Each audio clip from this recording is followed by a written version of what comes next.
বয়সের ভারে নুইয়ে পড়েছেন মার্কিন প্রেসিডেন্ট জো বাইডেন। দ্বিতীয়বার প্রেসিডেন্ট নির্বাচনে দাঁড়াতে চাইলেও দলের চাপে সরে যেতে হয়েছে তাকে। এবার যুক্তরাষ্ট্রের ইউরোপীয় এক মিত্র দেশের রাষ্ট্রপ্রধানেরও বাইডেনের মতো ভাগ্যবরণ করতে হতে পারে। রোববার নিউ ইয়র্কে জাতিসংঘের সাধারণ অধিবেশনে যোগ দেবেন জার্মান চ্যান্সেলর ওলাফ শোলজ।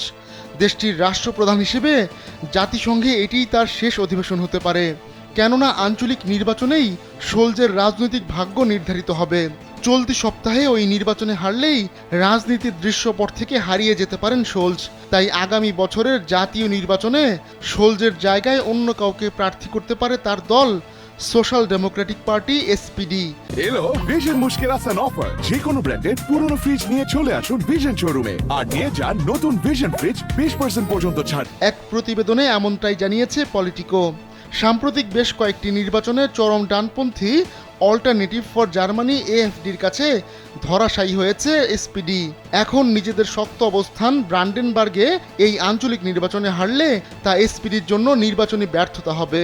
এসপিডির কয়েকজন শীর্ষ নেতা বলছেন, ব্রান্ডেনবার্গে হেরে গেলে ক্ষমতাসীন জোট সরকারের পতন ঘটতে পারে। সেক্ষেত্রে ভাগ্য খুলে যাওয়ার সম্ভাবনা রয়েছে প্রতিরক্ষামন্ত্রী বরিস পিস্টোরিয়াসের। জোট সরকারের ভেতর শোলজ যতটাই অজনপ্রিয়, পিস্টোরিয়াস ততটাই জনপ্রিয়।